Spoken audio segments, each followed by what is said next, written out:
wote, governor, deputy governor, senator wetu ambaye ni kiongozi wetu wa Senate kama naibu speaker, governor wetu wa zamani, Waziri Kiraitu Murungi, my senior, viongozi wote wa bunge, my colleagues, members of parliament, MCAs, wakiongozwa na speaker, our professionals who are here.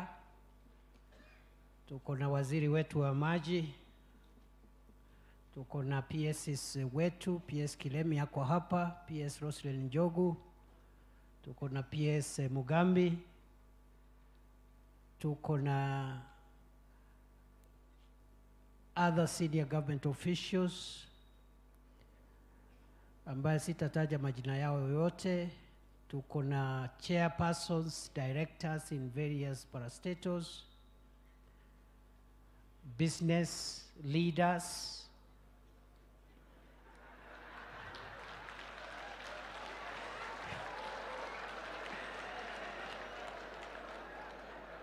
tuko na viongozi wetu wa dini, tuko na viongozi wetu wa siasa wa zamani, tuko na wazee, akina mama, viongozi wa vijana, viongozi kutoka mashinani kule Meru County. All protocols observed.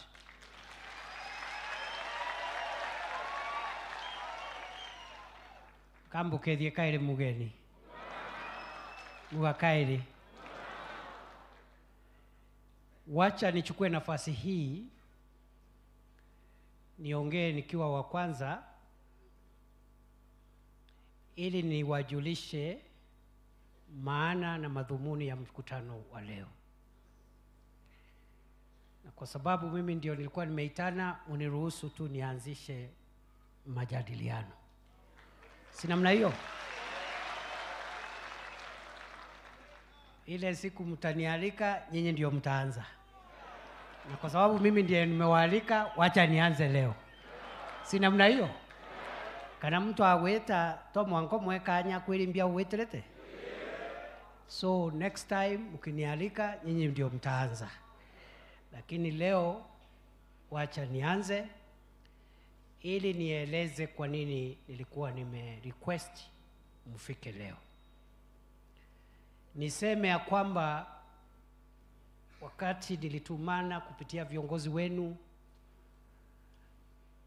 nilisema ya kwamba mkutano wa leo ni mkutano wa kuongea mambo ya maendeleo ya kaunti yetu ya Meru.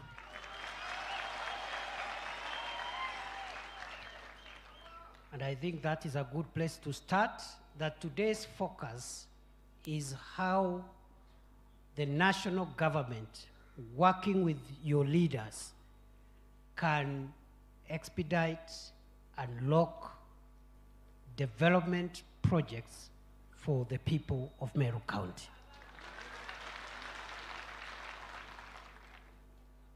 Niwashukuru kwa kuitikia mwito. Kwa sababu huu sio mkutano wa lazima, ni mkutano wa hiari. It's a voluntary meeting. And you would have chosen either to come or not to come. I thank you for choosing to come. Niwakaribisha hapa katika makao rasmi ya naibu wa rais wa Jamhuri ya Kenya.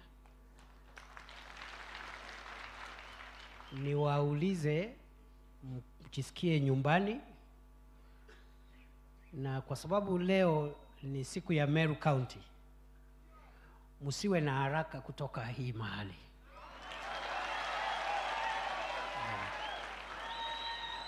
Take your time. Leo ni siku ya Meru County. Si namna hiyo? So you take time. Tutakuwa na majadiliano mazuri. A few other people will speak. We'll see how to organize ourselves. We discuss about our agenda. Tutakuwa na chai, tutakuwa na lunch. Tutarudi, tuongee. Na tukimaliza mkutano, musiwe na haraka kuondoka.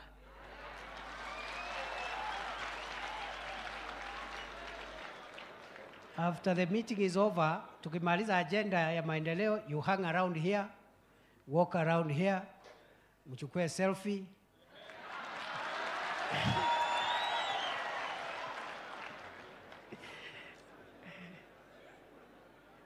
Tuko hata na swimming pool, wale Gen Z wako hapa. Tuko hapa na swimming pool. Najua wengine wetu tumekuwa wazee, lakini kuna Gen Z hapa. Tuko na swimming pool, kama uko na swimming costumes, unaweza ogelea hapa. Niseme katika manifesto yetu ya Kenya Kwanza, wengi wa viongozi wenu tulikuwa timu moja. Most of your leaders, we were on the same side when President William Ruto was seeking the presidency of Kenya. We were one team.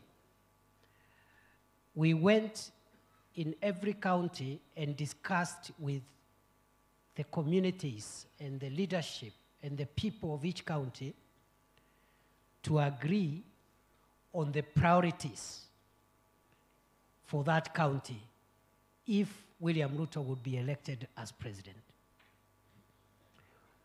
We did not stop there.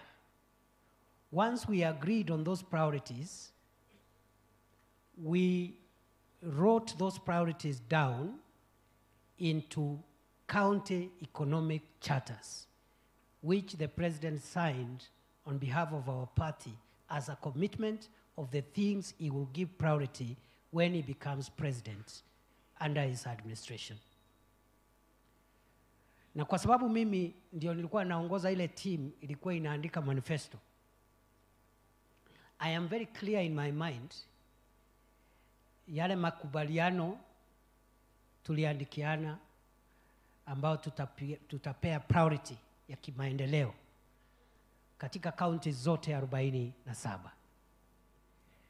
Na tukaandika kwa hiyo manifesto pale ya kwamba kila mwaka, every year, chama chetu kikiwa sasa ndi serikali kitaita mkutano wa county zote, county by county. Kila county inaitwa at the end of every year to evaluate the progress made in achieving the manifesto commitments during that year.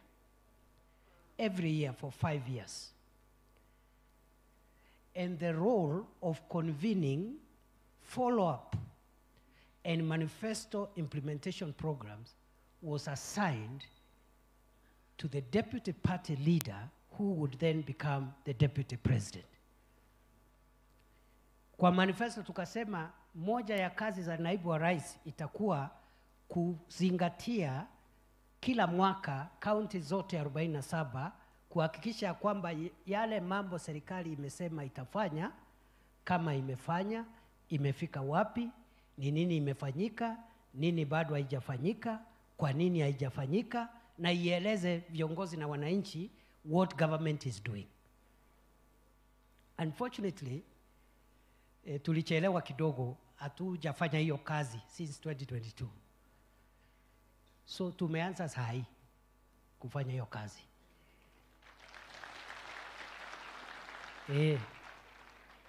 So tunaomba radhi tulichelewa. We should have done that in 2023. We should also have done that in 2024. This should be actually the third one. Lakini as they say, better late than never. Kweli si kweli? Because a government must give account to the people and to the leaders of what it is doing, and to explain if there are things we said we should do and we have not done, explain the reason. We call that public accountability. So hii mikutano tumeanza sasa. I think Meru now is the 8th or 9th county. Ilianza Taita Taveta, kaenda Embu, nikaenda Kajiado, nikaenda Tharaka Nithi, nikaenda Isiolo, nikaenda Samburu. I think this is and Kiambu last week, 7th. So Meru is the 8th.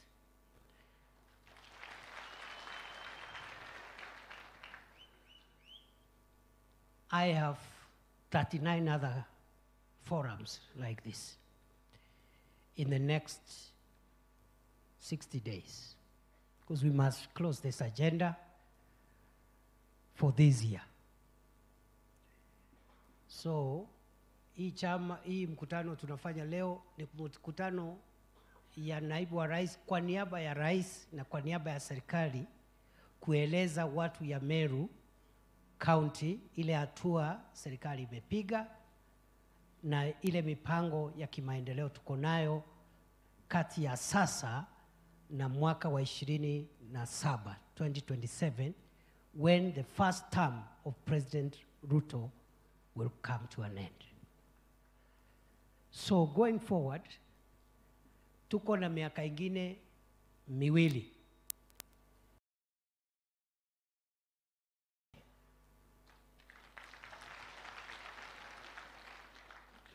Ndio tuulizane, we were here last year, you told us we are here, where are we now? How many new roads? How many new water projects? How many new electricity connections? Because that is the only way we can engage with the people and explain ourselves and our agenda as government. Kwa hivyo mkutano wa leo ni mkutano ya maendeleo. Najua mambo ya siasa, there are people here from different parties. But today we are not discussing party politics. We are discussing the development agenda of the governing administration. Najua pia tuko na mateso ingine kidogo ya kisiasa. And by the way, it is not unique in Meru County. It is everywhere. Political issues, political differences, they are normal because politics is competitive. Na watu wamekosana hapa, wanang'ang'ania viti, that's okay. So today is not our day to discuss our political issues.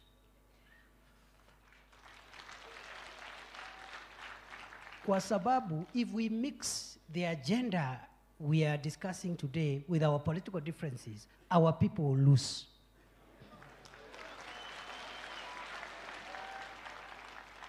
Today we want to discuss how to unlock the stalled road projects, how to add more water projects, how to add more power projects. If what we want done is done, our people will benefit. Isn't it?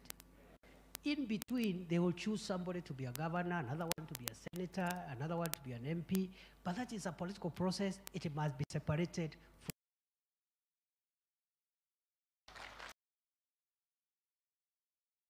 Tumeona tumechukua muda kidogo na viongozi wetu, tumekubaliana leo sio ile siku tafadhali. Wakati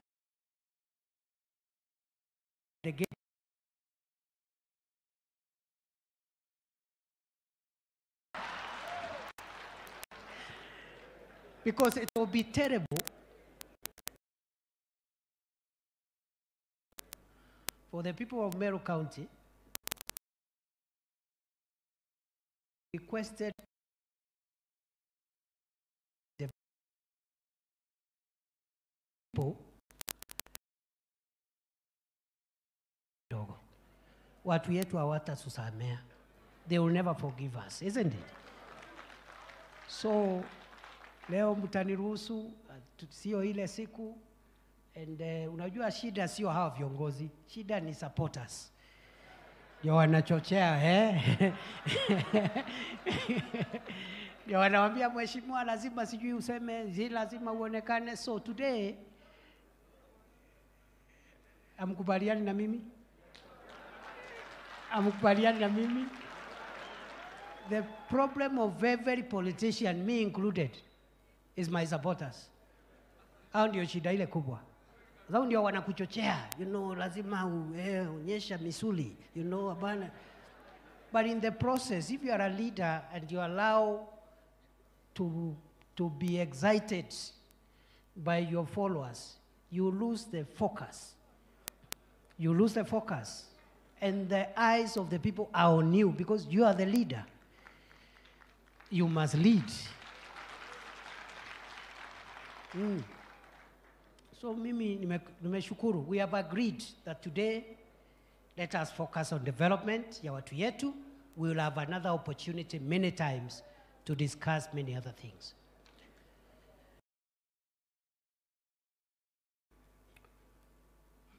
When President Ruto was elected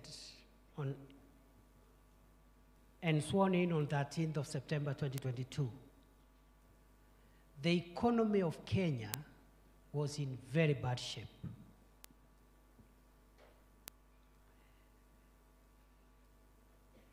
Many people, especially those who are in Azimio and other groups, they think when we say the economy was bad, we are trying to attack the previous administration.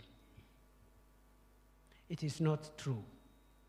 The economy was doing badly because for 1.5 years, the entire country and its economic activity was shut down because of COVID-19.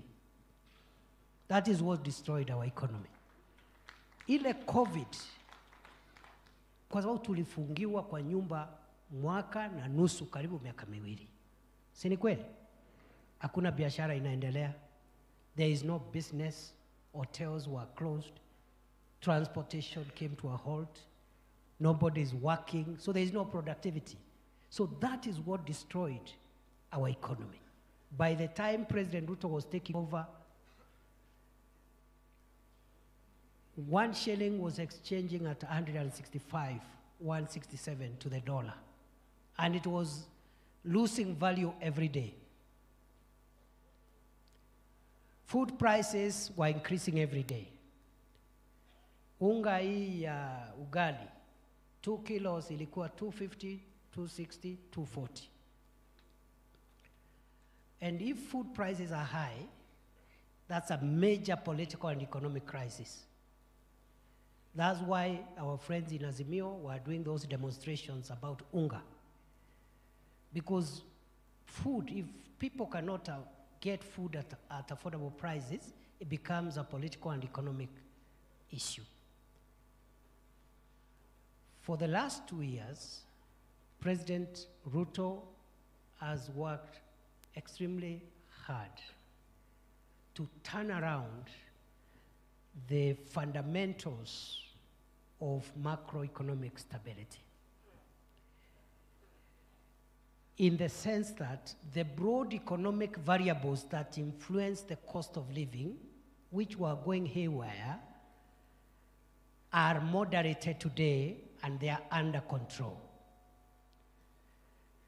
Let me explain.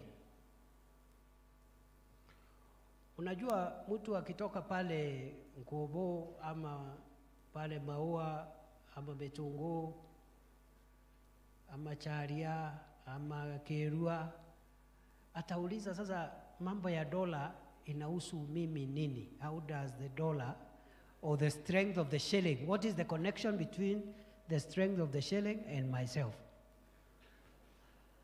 Ile vitu watu yetu wananunua pale Meru town, most of those items kwa maduka ya Wahindi, they are imported products from abroad.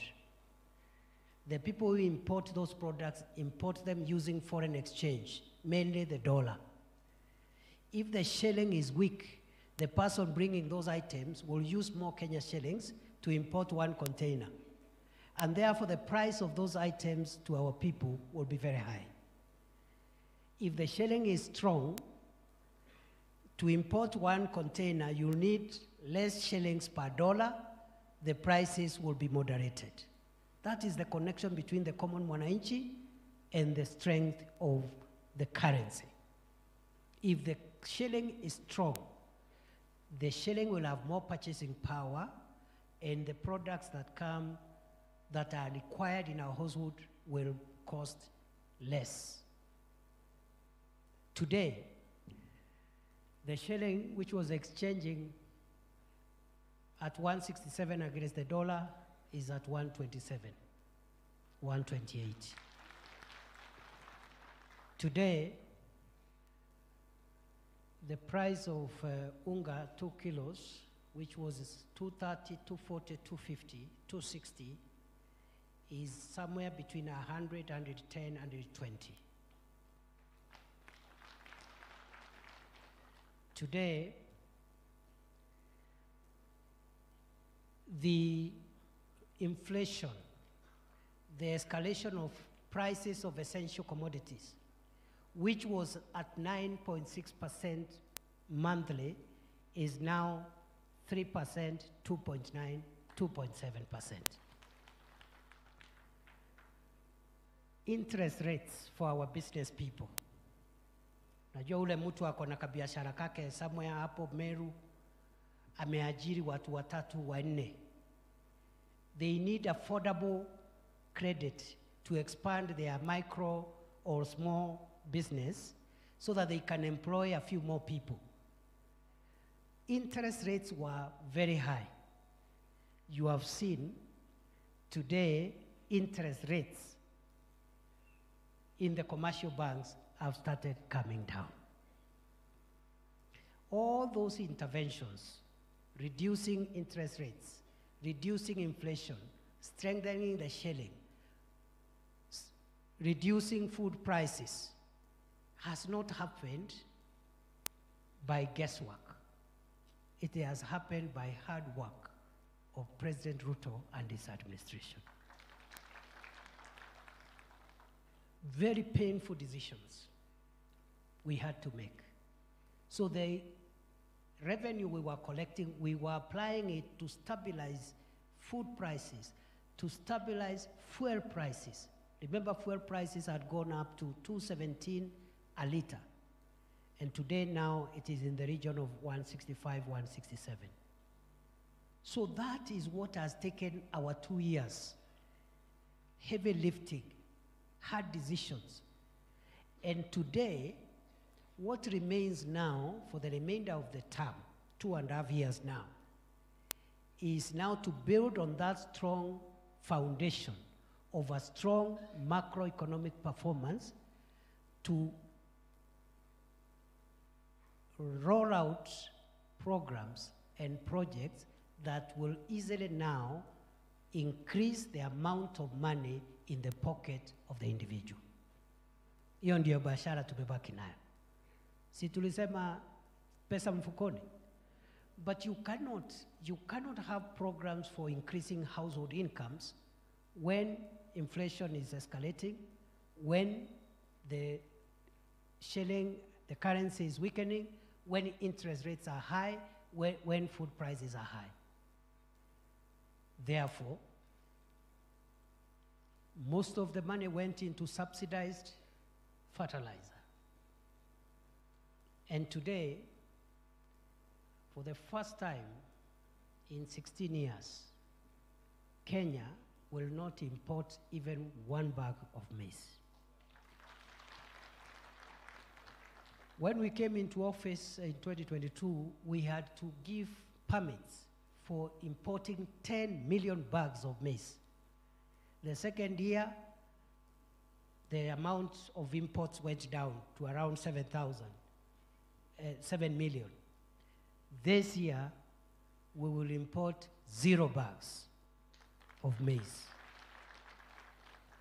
Subsidized fertilizer, other interventions to strengthen that value chain, and we are doing that for other value chains.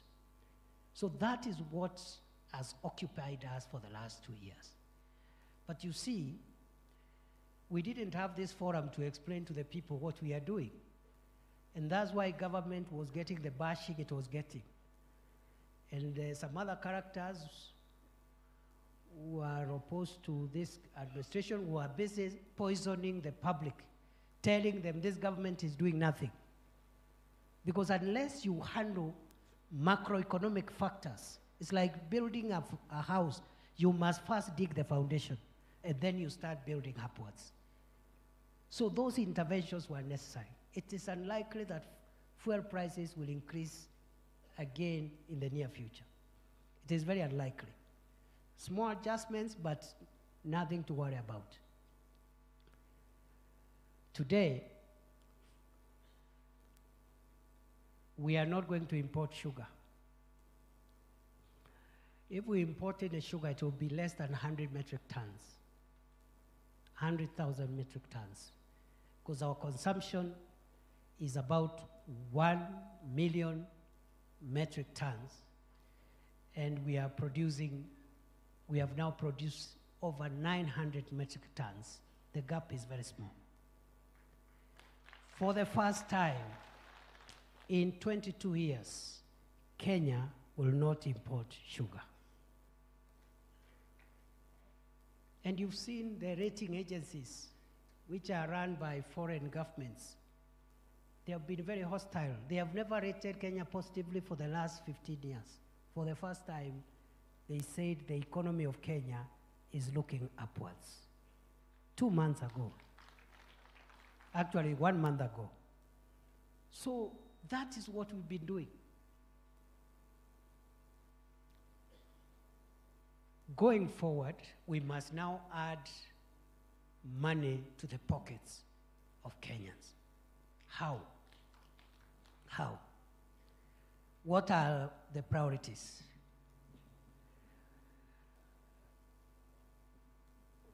Our priorities are in 5 pillars, and I've already disposed the first pillar, macroeconomic stability. The first pillar of this government is to ensure the prices of essential commodities, the prices of fuel, the prices of basic household items do not keep on escalating, interest rates decrease, inflation also is under control, and the Kenyan shilling, our currency, remains strong. Because if there is a reversal on those indicators, we'll go back to where we were in 2022. Mafuta ikipanda tena, unga ikipanda, bei ya bidhaa muhimu ikipanda, tutarudi mahali tulikuwa. So we are keeping an eye on macroeconomic stability to make sure that there is no reversal of the gains made so far. Na hii interest rate umeona Equity Bank, Coop Bank, KCB, they have reduced interest rates by between 2 and 3%. Next month, it will come down again.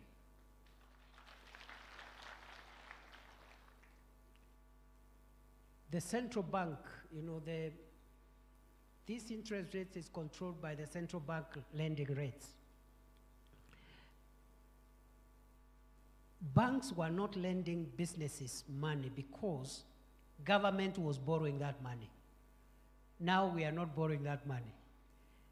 So the banks will be forced to come and look for customers to give credit, the way it was in the first years of Mwai Kibaki's administration. So that's what we are doing, macroeconomic stability. Number 2, because I said there are 5 pillars, it is working on the production, marketing of the value chains where the majority of the people of Kenya derive their daily income. Where do the people of Kenya get their daily income from? Agriculture. Somebody is either a farmer, livestock. They keep livestock either for meat or dairy. In some counties, they are fisher folk. They are fisher people, fishermen. The blue economy, the fisheries, and the economy of Kenya, about 80% of the people, they derive directly their income from those very primary sectors: agriculture, livestock, fisheries, and perhaps mining activities. We call it the primary sector. So we have spent the last 2 years, and we are going to spend the next 2.5 years increasing the value and the income of our agricultural production. And that's where Meru County comes in, because Meru County is largely an agriculture county. In 2022, the country earned 158 billion shillings foreign exchange from tea. In 2022, the country earned 158, thereabouts, billion shillings from the sale of tea. In 2023, the figure rose from 158 billion to 181 billion. In 2024, the figure rose again from 181 billion to 211 billion. That is tea. Coffee. In 2022, the sale at the coffee exchange, commodity exchange, are 50 bag of cherry. The average price in 2022, a bag of cherry was in the average of $160 per bag. That figure rose in 2023 from 160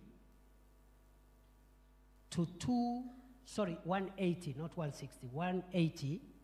It rose from 180 to an average of $225 per 50 kilogram bag of cherry. In 2024, it rose again from an average of $225 to $319 per 50 kilogram bag. The actual income from coffee in 2022 was about 60 shillings per kilogram of cherry to the farmer. In 2023, the value or the income from coffee rose from an average of 60 shillings per kilogram of cherry to 80 shillings a kilo to the farmer. In 2024, the figure, which was at 80, rose to 101 shillings per kilo. Hiyo ndio report card. And we want to upscale. 2026, we'll give a report. 2027, we'll give a report before we go to the ballot. Isn't it? So that is the agenda. I've just given you tea and coffee because those are primary cash crops for many parts of Meru. I have told you what we are doing for sugar, because even if we don't grow sugar, we consume sugar. If sugar is expensive, it affects all of us, isn't it? So the interventions we have made, again, in tea and coffee are many. I don't have to say what we've done to make that happen. But part of it is in fertilizer. The other part is in organizing governance, bringing new law, and handling the bottlenecks that were restricting good value to farmers. And we are not done yet. We have a lot of unfinished work. Nimesema mambo ya sugar. Now we are sugar sufficient. They are even getting bonus for the first time. Sugar was introduced, sugarcane farming was introduced in Kenya in 1922. The first time sugarcane farmers got a bonus was last month under the leadership of President William Ruto. They don't even know what a bonus is. The workers were not being paid. The staff were not being paid. All the factories had closed. Now the factories are back. Production is high. Workers are being paid. And they are even getting, the farmers are getting not just their payment, but also bonus. I can go on and on and on. We have about 17 value chains. Many of them are value chains relevant to Meru County. We are working on the lower areas on cotton. We are going to bring back the ginaries before the next election. Because the lower parts, for example, of Central Imenti, there was a ginary there called Gaitu. Another one in Mitungo, in lower South Imenti. And we're also exploring whether other lower parts of Nyambene could be good for cotton growing, and we put up something there as well.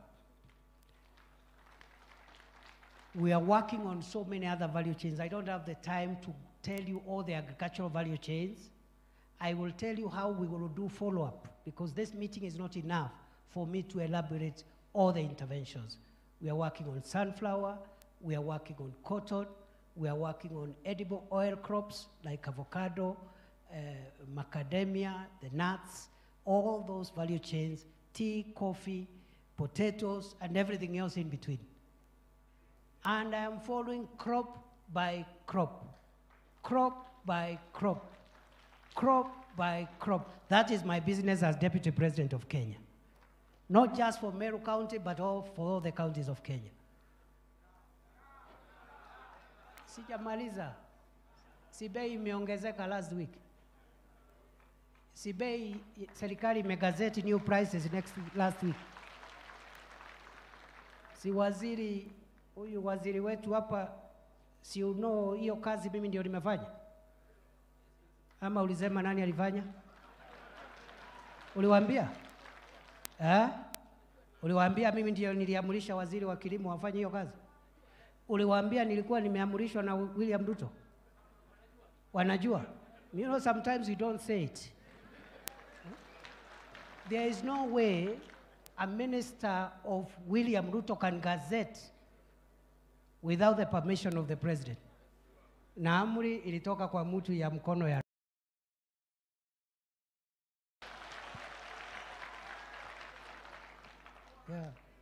Hii mambo mingi tunafanya hata hatusemangi. You don't say, you just do. You don't have to say, you just do. When it is done, you'll have a very easy. Shida yetu ni kusema mambo mingi na hakuna ile itafanyika. Na mimi, kwa sababu tutaagana vile tutafanya follow up tukimaliza mkutano wa leo. Mimi nataka muniwekee mtihani. Si namna hiyo? Uniwekee nini? Yeah. Kwa niaba ya rais na kwa niaba ya serikali, we must explain every year what is it that we have done to make Meru better than we found it. Kuna watu wanaongea siasa mingi hapo ya excitement, ya kufurahisha kupigiwa makelele huko nje na makofi. Sisi, rais ametufundisha tusiende hiyo barabara. Yes. Hata afadhali we be heckled now and get it right at the election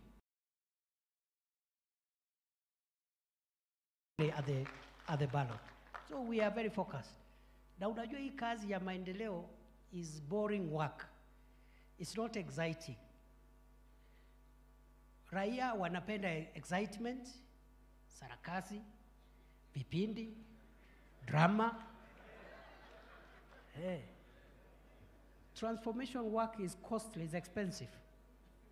So unaambia mtu mambo ya cotton, mambo ya sijui ya tea, you know, anataka kuchochewa, anataka uchochezi. Tupige nani, tupigie nduru nani. And you know, mwanadamu ameumbwa tu hivyo.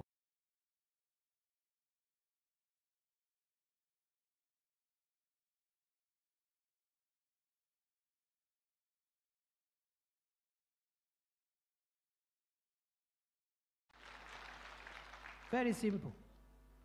Ndio nasema mimi ni jirani yenu. Mimi natoka hapa nyumbani tu, I'm one of you. Si namna hiyo? The only way I can be valuable to you is you ask me, what is it that we can say you have assisted us to unlock as Deputy President of Kenya for the people of Meru? The issue is not how long I will stay in this office. That's the least of my worries. That is the least of my issues. The same for President Ruto. Naona watu wengine wanamutisha, sijui atakuwa sijui term moja, sijui term ngapi. Does it really matter? It doesn't matter how long you stay in office. What matters is what you do while in office. Yeah. So wale wanategea sisi hapo, they are just wasting their time. Should look for other things to do. Yeah. And you know, a leader doesn't have to be popular all the time. But a good leader knows when to be popular. Knows the timing, when popularity is important. Because there are many people who shine in between hapa katikati, but when it matters, si wanazama. So, I was with the president the other day in northern Kenya.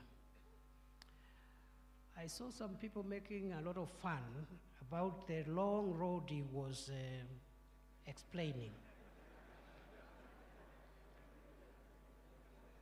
And actually, I was very happy when I saw people trying to mock the president, because I have information which they don't have.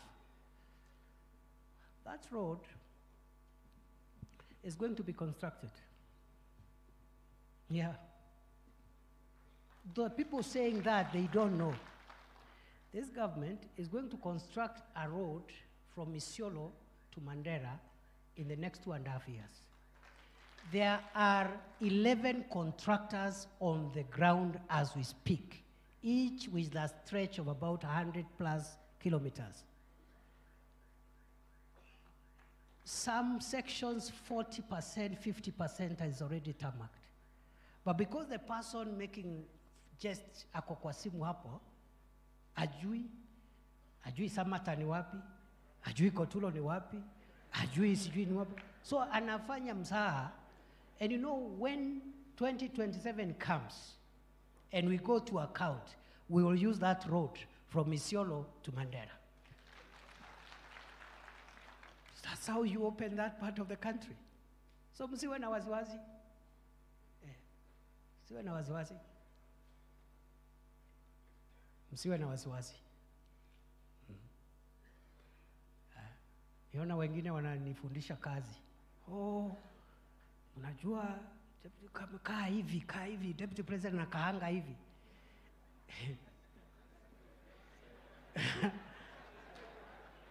My friend, si ushughulike na kazi yako. Yeah, shughulika na kazi yako, my friend. Yeah. When that time comes, si mimi ni deputy president, mtihani yangu sio ya rais, itakuwa ya deputy. Ama si mtu ya form 4 anapewa mtihani ya form 4, mtu ya university anapewa mtihani ya degree, mtu ya form 1, mtu ya primary, mtu ya PP1. Mimi ni deputy rais. Mtihani yangu ni ya deputy rais. I will pass with flying colors.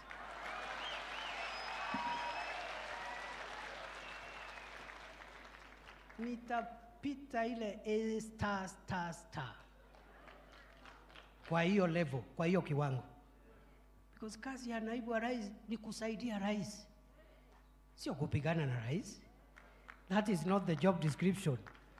Hiyo ya kupigana na rais ni ya opposition. Opposition kazi yao ni kupiga rais na serikali yake. Kama wewe ni deputy president, kazi yako ni kusaidia rais kwa udi na uvumba, mchana usiku, kulia kushoto. Yeah. Kama utaki kumsaidia utoke. Yeah, ujoin opposition. Ukijoin opposition hakuna mtu ako na haja na wewe. You can do what the opposition does. So siku ile tutafika pale, kwa sababu watu wanatutisha sijui mambo ya sijui 27, na nimesema that does not worry us anyway. Mimi nitaambiwa wewe ukiwa deputy president miaka 2 hapa Meru County, kabla tuongee tuambie ni nini umetuletea, barabara ngapi, sijui nini, mambo ya miraa imefika wapi, mambo ya stima imefika wapi. Simple. Yeah. So if I explain myself, sasa nitetee mtu yangu, bosi yangu sasa. Kwa sababu singefanya kama hakuwa ameidhinisha. Isn't it? So it's as simple as that. na itakuwa tu mzuri. It will be okay. Things will be very okay. Si sasa wale wanasema sijui watapinga rais, wengine walikuwa vice president, wengine deputy president, wengine walikuwa sijui mawaziri, wengine sijui walikuwa, so everybody ataulizwa. Alikuwa so everybody ataulizwa. Alikuwa deputy president mama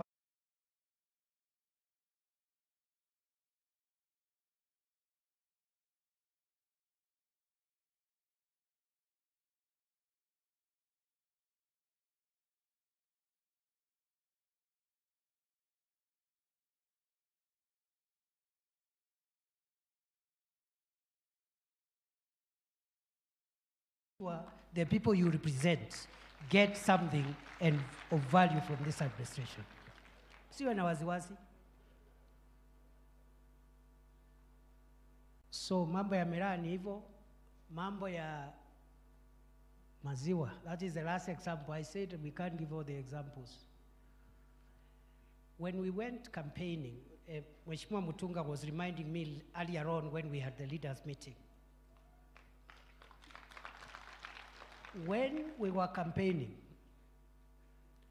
there is something we promised the people of Kenya, especially farmers and livestock keepers, called guaranteed minimum returns.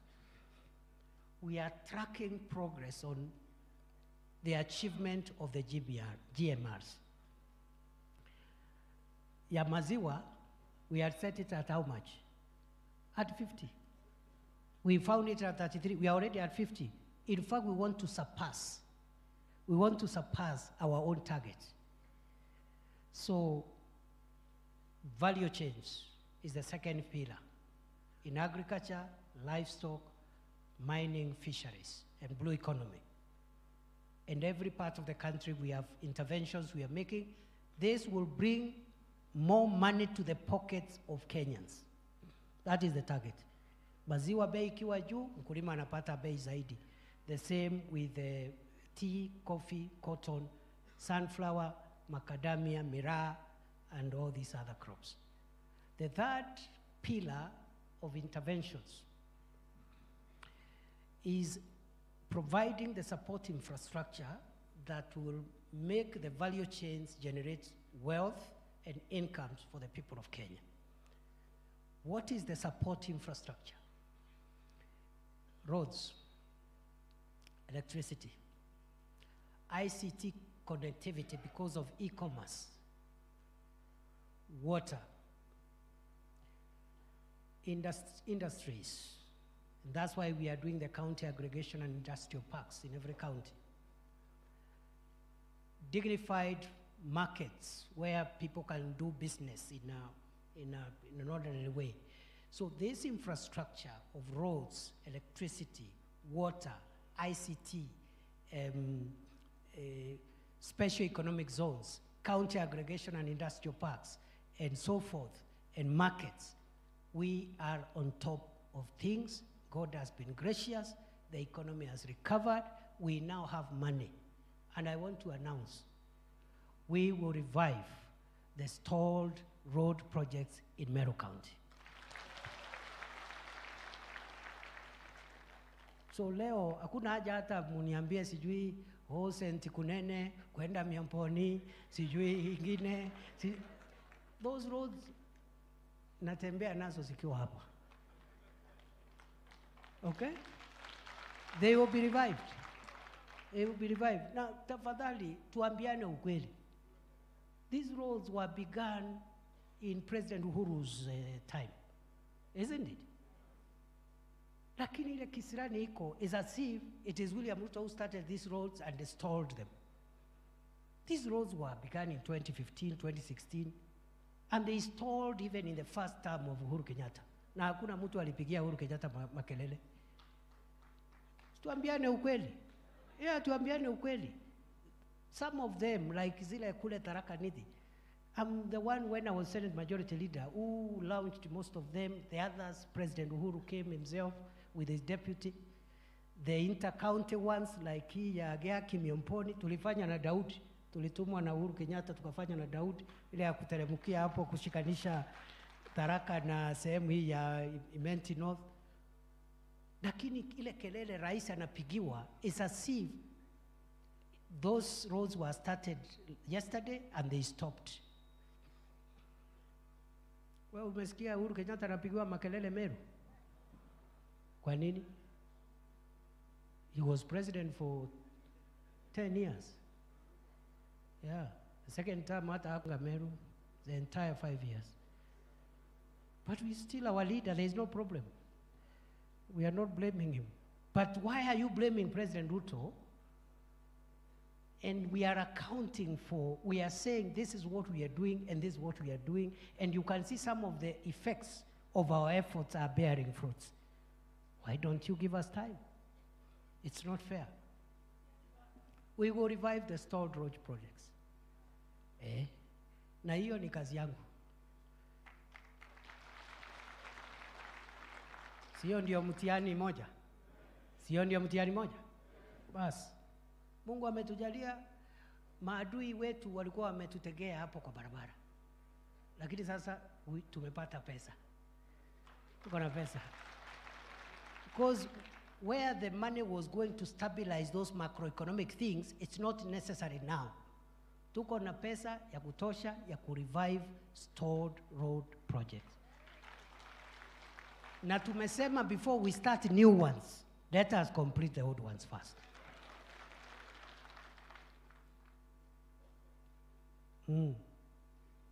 Yeah.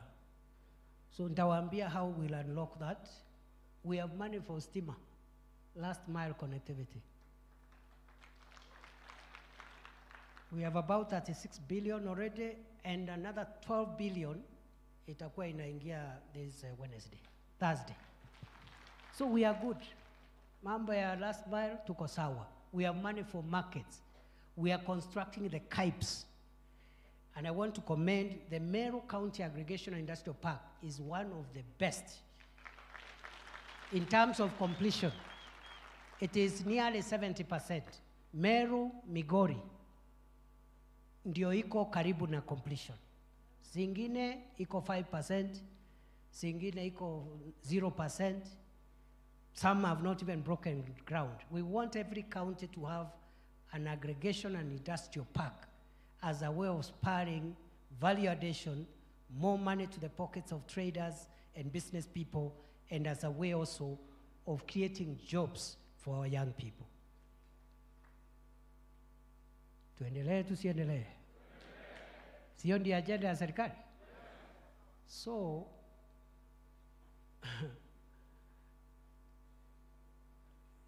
support infrastructure. We are doing ICT apps. That program is a bit delayed. We are trying to unlock it, of making sure every ward there is an ICT app. To create digital jobs, e-commerce, and make good use of our young people, even as they look for employment. Some of the jobs are available if they have access to online internet facilities. So other than the support infrastructure, I've told you, I think we have about, how many markets are being built in Meru now by the national government? About 14. There are very many. So nitakuja kuziangalia. I'm coming to inspect progress. Ndio isikwame. Hiyo ndio kazi ya Deputy Rais. Hiyo ndio kazi ya Deputy Rais. Ndio ikikamilika mwenyewe akuje afungue. My brother Mporo was reminding me, kuna soko rais alisema hapo Murika, hiyo sasa sio kazi ya rais, ni kazi yangu kukuamua ikikamilika rais akuja afungue. Si namna hiyo? Zile barabara nimesema mimi nakuja, contractor akikuja nakuja namleta, ama naangojea anaanza kazi na inspect. Hata kuna moja mahali nakuja kuinspect in the next 2 weeks. Kwa sababu ilikuwa imekwama na tumepata pesa ya kukamilisha. I just asked the treasury kulipa that contractor today. So nakuja na inspect, ikikamilika sasa tunaita rais anakuja kufungua. But in the past, badala ya tusaidia rais, sisi wenyewe ndio tunampiga. his own team. A house divided cannot stand. We will inspect the Cape, we will inspect the markets, we will do a bit of last mile, just to make sure the contractors are psyched up to complete those electricity projects and all the other national government projects. Right now, the area in that support infrastructure where we are trying to streamline ni mambo ya maji. And I have told the water ministry, we need to sit down and get a good program to take to the president for water. Na tusiweke mchezo waziri. The Meru County, big portion of Meru County, the challenge is just water. So, waziri, tuko na kibarua, my brother. Tuko kwa mtihani. So usinini, but we have agreed, atakuja na PSS, you can sit down waziri. Atakuja na PSS, we have a good program for water in Meru and other parts of Kenya, all the counties of Kenya. We have managed to unlock roads and electricity, but we need some homework to unlock resources for water. Na hiyo kazi tutafanya. Number 4, the 4th pillar is job creation. Hiyo ndio inaleta pesa kwa mifuko ya wananchi. Macroeconomic stability, value chains in agriculture, livestock and fisheries. Thirdly, it is support infrastructure, roads, electricity, and all the Capes and markets. Number 4, job creation. Job creation. We are trying to create as many jobs as we can for the young people of Kenya. And we want to make sure every county has equitable access to job opportunities created through the effort of the government of Kenya. So we are creating jobs locally through the normal public sector opportunities, but also growing the private sector so that it can employ more people. We call that program Kazi kwa Ground, Kazi hapa kwa ground. Public sector and private sector employment, job creation and employment opportunities. But we also have the housing program. Right now, the housing program is absorbing about 200,000 young people across Kenya. Meru County alone, about 6,000 young people who for the next several years have short-term jobs as plumbers, electricians, masons, carpenters, architects, engineers, and even watu ya mkono, watu ya mjengo. And there are people making fun about the housing program. They have no idea the economic transformative power of that project. They keep on saying how Singapore is #1 in the world without realizing one of the variables that has increased the wealth and the human development index of Singapore is their quality of dwellings, the housing, and the economy it is sparse. So the housing project is on. We are creating jobs through the housing program, public sector employment, private sector expansion to create more jobs, kazi kwa ground. Hata hizo markets na Capes ni vijana wetu wanajenga, ni mafundi wetu, ni carpenters wetu. But we are also creating jobs digitally. That's why we are investing in the ICT hubs. And finally, we are saying young people who have qualifications and they are yet to find jobs at home. We are looking for jobs anywhere in the world. Young people can go work from anywhere, invest in our country, save money, and they are always welcome to come back and build their country when they want to return home. So the PS for Labor, the PS for Diaspora Affairs, they are working on Kazi Maju program. And we will have an explanation. Na tumeambia huyu msichana wetu Roslyn Jogo. She will account for all the 47 counties, how many jobs we've created abroad for Kenya, na tutamuuliza Wameru wangapi tupepeleka huko. So that we account for ourselves. If this government in 5 years can help 100,000 or 50,000 young people from Meru to get jobs abroad and others at home and others digital jobs, it will be a good explanation to give. So we are keeping records. Other than job creating, lastly, the last pillar, because of support infrastructure, job creation, very important, social enabler.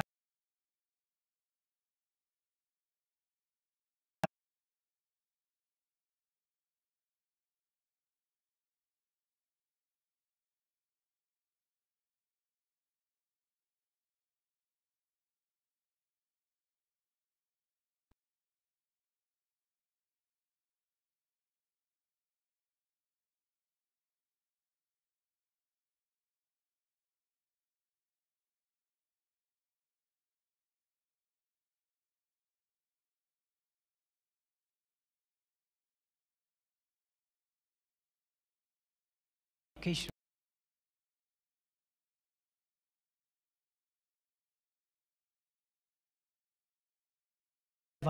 Education.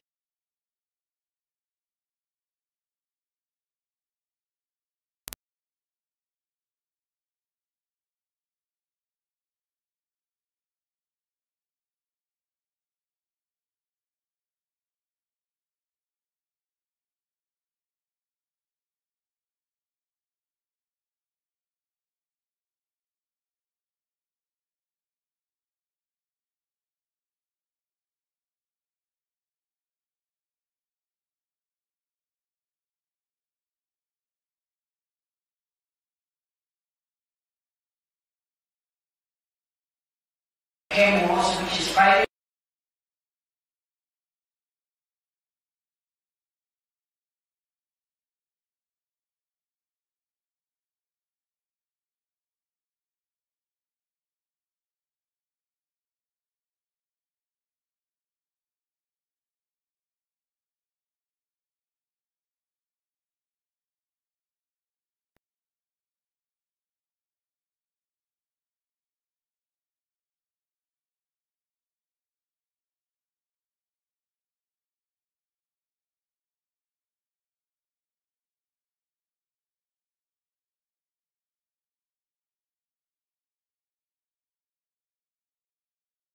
Ni mbili.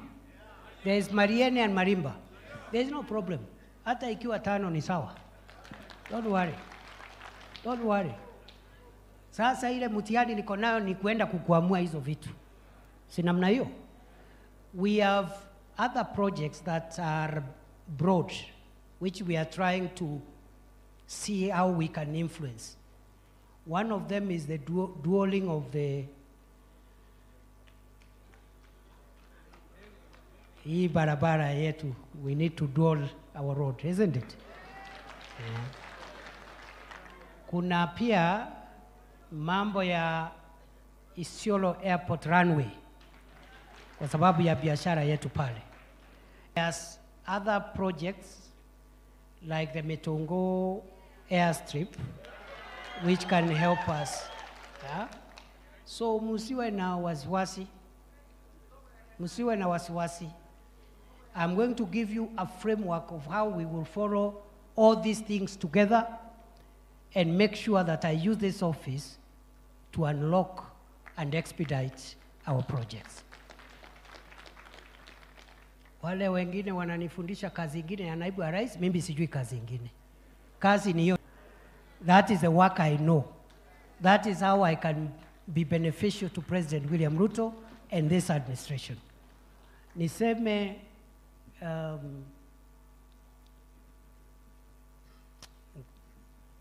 ntikoenda mnokwaria na kinyumbani unto it's an official function.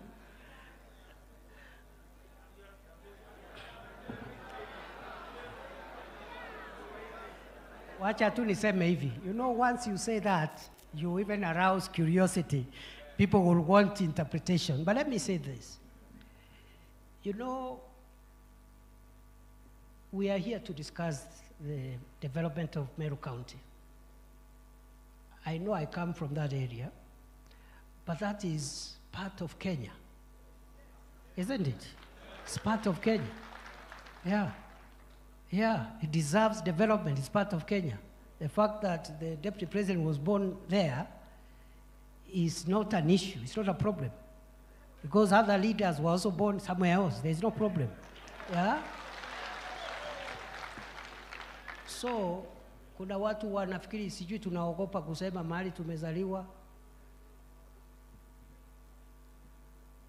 The only thing where I don't agree with some people, there are people who are telling us that for us to develop the places maybe where we were born or grew up, we must isolate and discriminate against other parts of Kenya.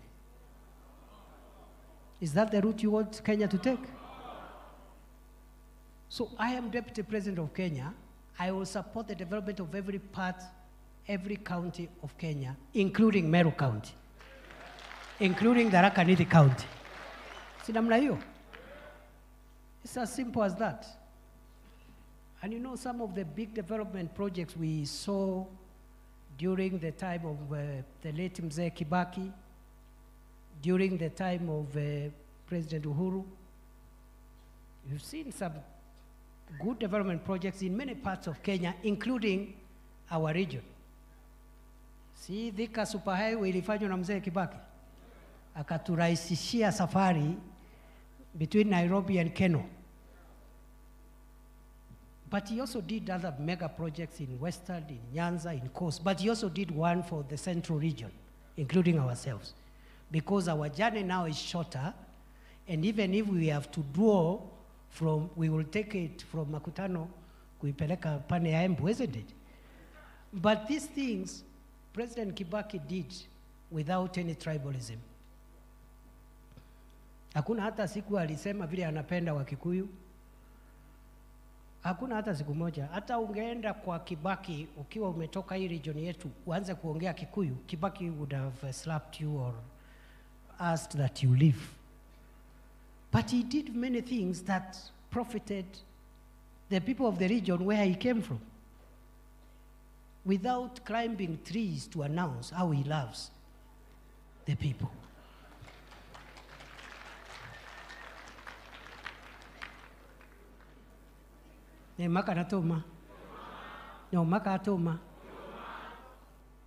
President Uhuru did a lot of transformational projects. Ndiye alianzisha ile Dungukundu ya Mombasa. He did some in Kisumu. He did other projects, including the Isiolo-Moyale Road. He did Kibaki, actually, for us, let me bring it home even. Kibaki is the one who did for us Mati Road. Isn't it? Kuna siku ulisikia Kibaki akisema vile anapenda watu ya Mount Kenya, sijui watu ya Meru. He used to talk about Kenya. And he did what he did for various parts of Kenya, including our area. President Uhuru also did a lot of projects across Kenya. But one of the projects that is home, is nearer to our region, the dual carriageway Mzee Kibaki left at Keno. Aliisukuma, ikaenda mpaka Marwa. True or false? Najua tukifika pale Makutano tunapiga kona, lakini bado alitufufishia safari. Kuna siku ulisikia Uhuru akitangaza bila anatupenda? Si alikuwa anasema anapenda Kenya yote?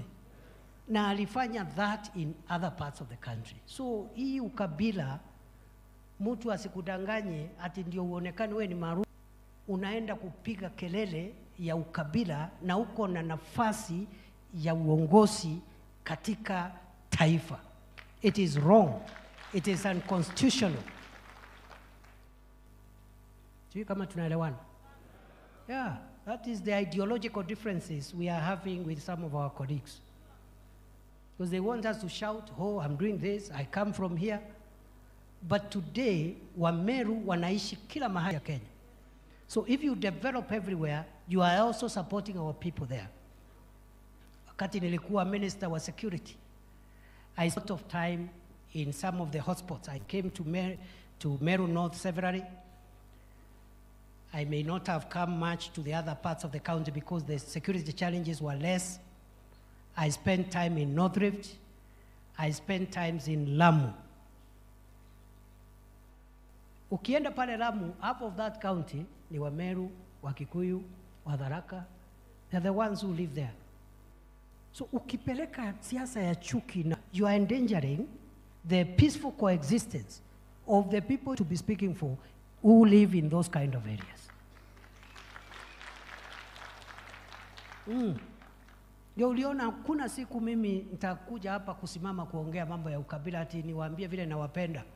Ati tangaza vile unatupenda. Mimi tangaze aje sasa, why? But on the other hand, nimewaambia Meru ni Kenya. Meru si ni Kenya? Si mimi ni deputy president ya Kenya? Si Meru ni Kenya? Bas, hiyo tosha. Hiyo inatosha.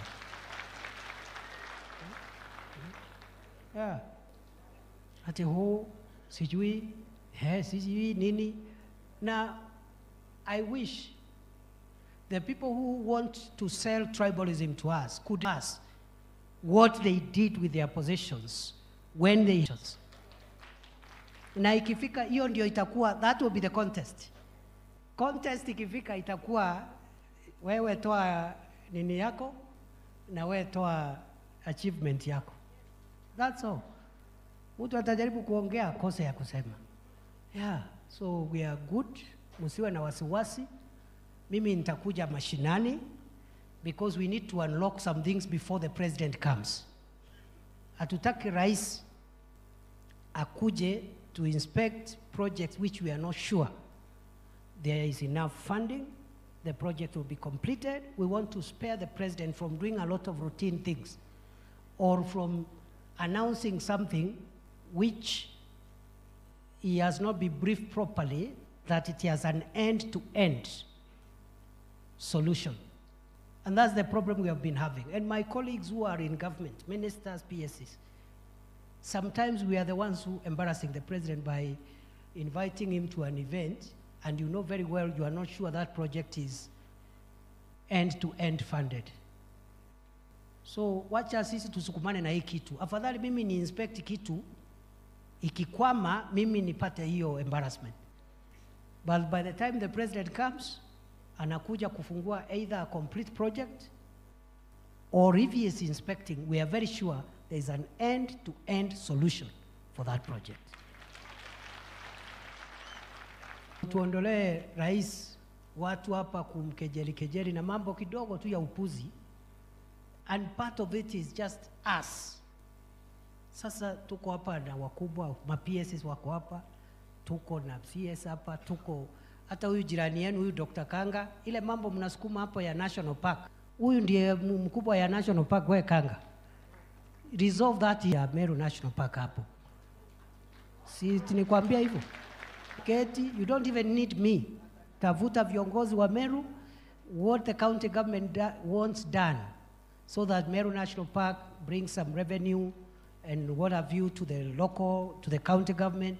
Go and work out a win-win solution, because we are doing it for Masai Mara, we are doing it for Savo. Why can't we do it for Meru National Park?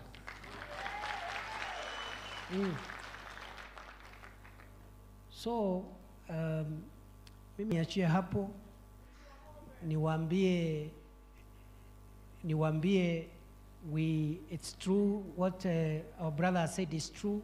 Tumekuwa na shida pale Igembe North na South, North Central, Tigania West and East na Bori. Sindio? Nilikazana kidogo, unajua I was there for 2 years and I can report the progress I made. When I came into office, we didn't have any equipment for our police. Sindio? But I made sure in a very difficult economic situation, I got money for police equipment modernization. And some of that equipment tukapeleka pale. Si ni kweli? We had logistical operational challenges, which we had started resolving. Na unajua mimi nilikuwa nafikiri nitakaa pale interior 5 years. kumbe ilikuwa 2 years. So hii kwa hii ya DP nimesema I will treat, I don't know how long I'll be here, so I'll work very hard because you don't know how much time you have. Mimi nilikuwa nafikiri nitakuwa pale 5 years tumaliza hii mambo yote. Halafu ikasemekana nikuje kwa hii kazi ingine. So there is something I achieved in those 2 years, not just for Meru North. If you go to North Rift today, we have not eliminated the problem completely, but we've suppressed it and made progress. Lamu, where people were getting killed every day, has been calm for 2 years. Meru North, there is still an issue, and we have a solution, which I don't want to announce here, but I will tell it to you through your leaders, because I don't want to publicly say the solution we have, and it has come from your leaders actually, to be honest.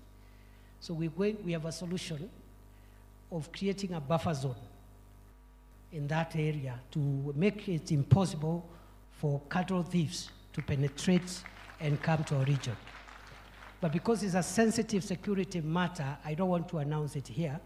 Let it be known we have a solution. We are going to complete the remaining part in the fight against banditry and cattle rustling. I have also requested the State Department for Livestock to factor in some of the most affected families in the restocking program that we are doing across Kenya. So factor in hapo hiyo sehemu yetu, some of the most affected families, they may not be restored to the situation they were in, but at least of interventions to help them restock and restart their lives. And I instructed the PS for livestock to make sure that Meru North, that the whole affected area gets part of that solution. So I'll be asking the members of parliament from those constituencies to go, wakutane na PS na waziri, wamalize hiyo, kama ile ya Miraa vile imemalizika. Mimi nawashukuru sana. This is how we are going to proceed.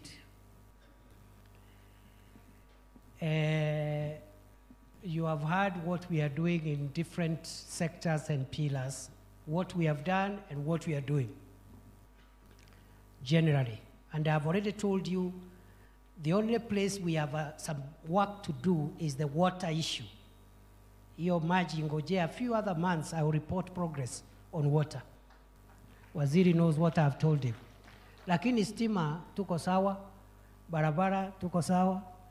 Sina mna hiyo?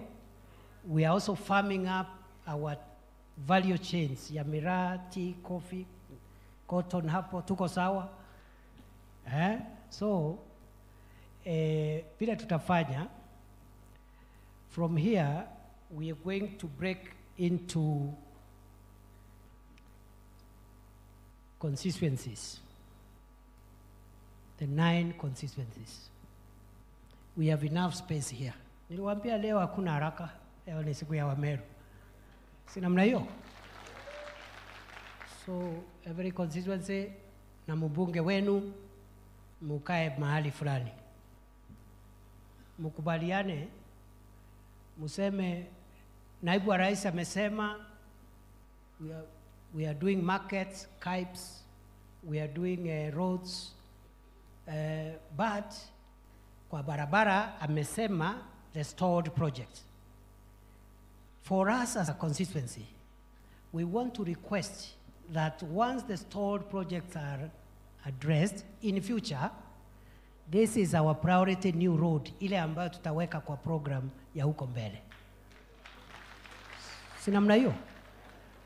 Number 2, we have also maybe like watu ya South Imenti, hiyo mambo ya Metongo airstrip, watu ya Central Imenti, maybe the issue of the Jinare, you know, get maximum 5 priority projects that you want us to start planning for. Kwa sababu safari ya kesho upangwa leo. Si namna hiyo? so that even if we are not going to do new roads until we revive the old ones, it's good we know once we finish the current roads, we can have, at least in every constituency, a priority road. Do something between 3 priorities, minimum 3, maximum 5 per constituency.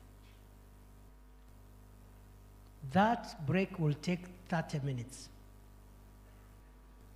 It will take us to 12 o'clock. We will have early lunch at 12. We resume here at 12:30. When we resume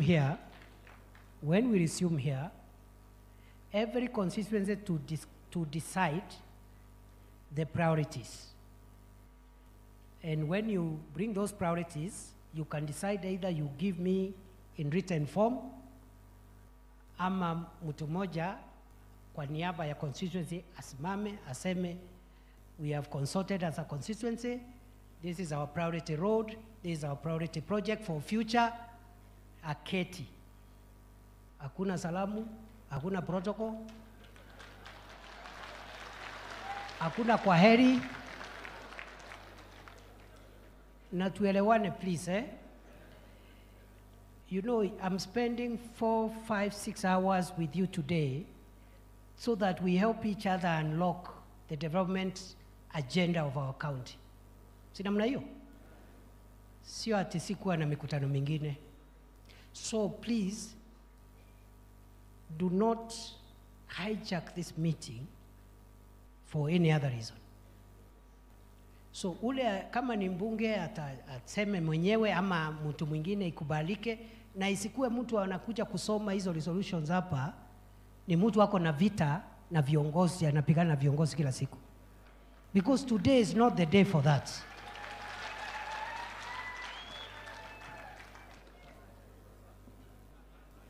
And on to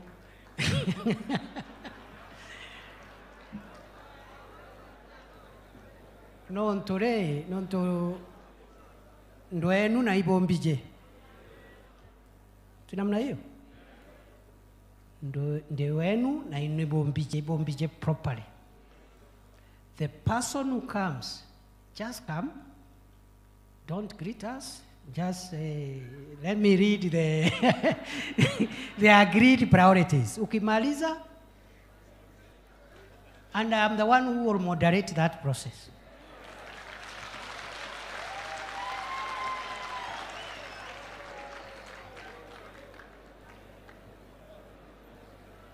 Because everybody in this hall today, order. Imbije kuiboba kuibangite.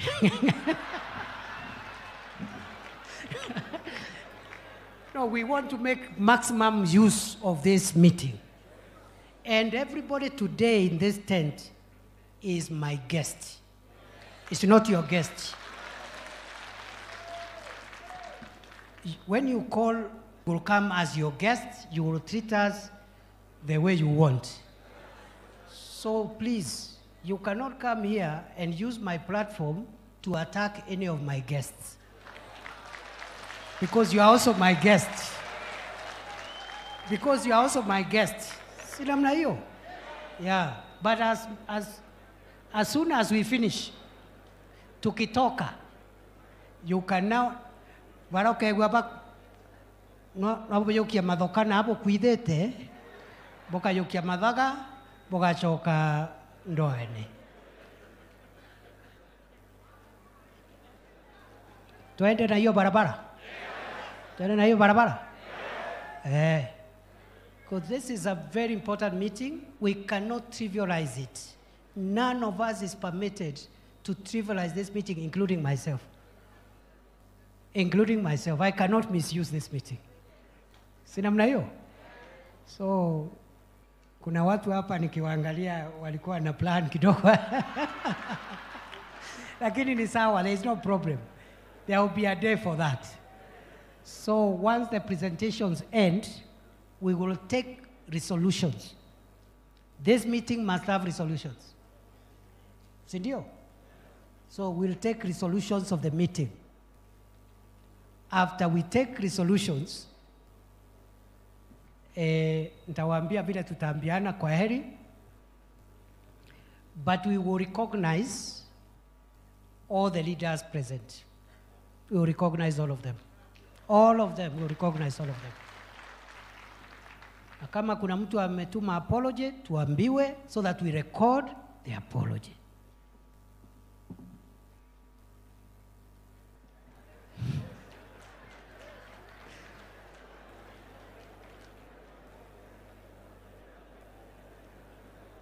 Hiyo ndio itatusaidia. Otherwise, I wish you all the best. Mimi niko available. Make use of my office. Make use of my time. Make use of anything that you can make use of, so that as Kenya develops, Meru County is not left behind.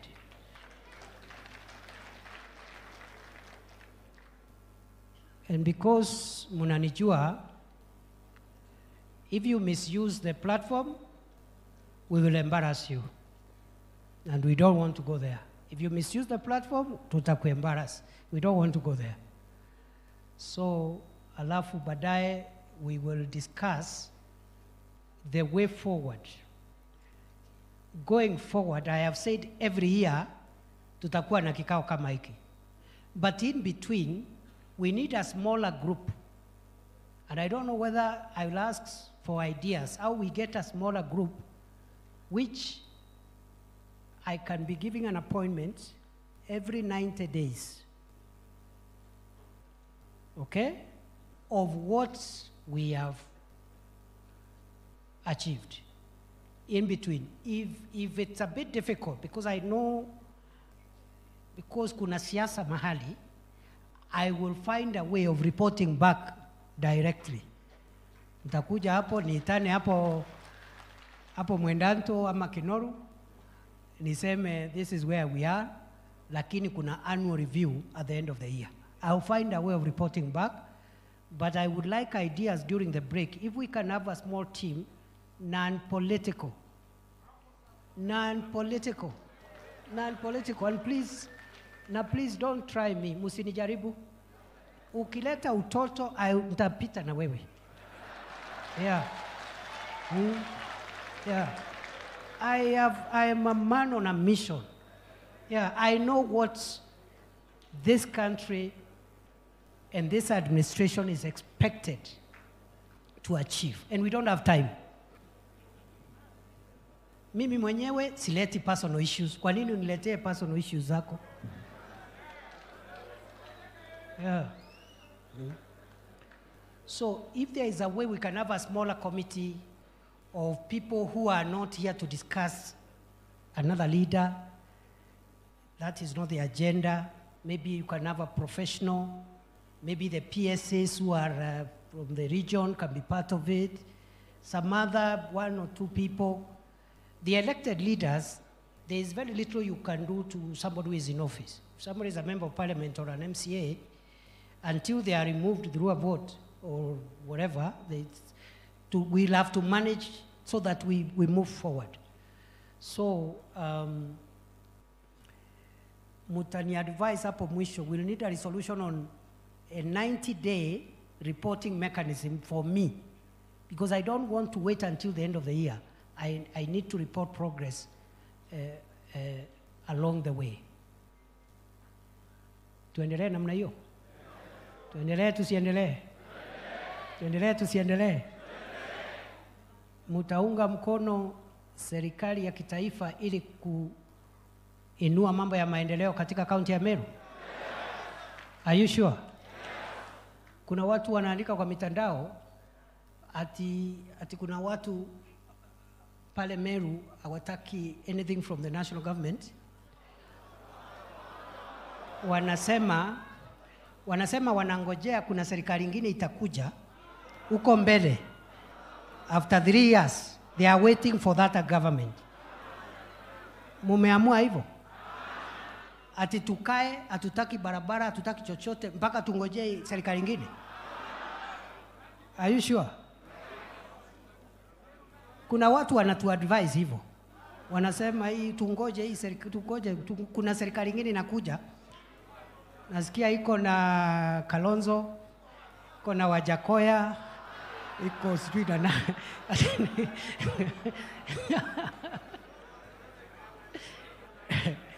No, there's no problem. Unajua hao ni watu ya opposition and they have a right to vie for whatever seat.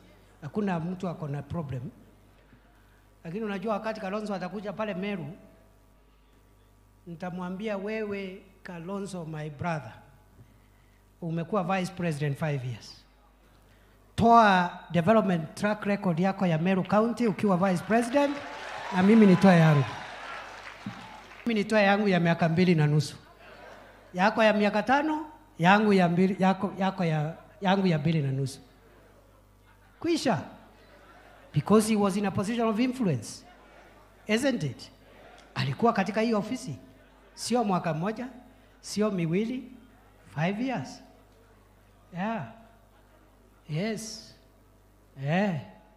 Si namna hiyo? Si namna hiyo? Yeah, haitakuwa rahisi. It will not be easy, my friend. Kuna watu wako hapo wamedanganywa kwa mitandao, they think it will not be easy, it will be very rough. It will be extremely rough. Ambia ulileta barabara gani hapa ukiwa vice president? And you know, for like my brother Kalonzo, he was vice president of a very honorable man called Mwai Kibaki. Isn't it? Very empowering, he's not insecure. If he wanted to assist us siku ile, angetusukumia mambo mengi sana. Na wale wengine pia. Hata wale wengine. So, mimi nataka nikomee hapa, na mimi nawapenda, na mimi najua tutaweka resolution huko mwisho, lakini one of the resolutions, munipatie report ya kupatia rais. Kama mungetaka kufanya kazi na yeye ama hamtaki mambo yake. Sindio? Because we cannot force issues. We can't force ourselves. Isn't it? Na kama mungetaka atembee ama asitembee, hiyo mambo yote tutaamua, ndio niende nimpelekee report. Si namna hiyo? Otherwise, I wish you all the best. Mimi, I'm available at your disposal. I know there are things we can't speak here. There are things we are following up on for every county to make sure there is equitable access to public appointments and other things that help us build national unity. Will as many of that opinion say aye? Those of a contrary opinion say nay. The ayes have it.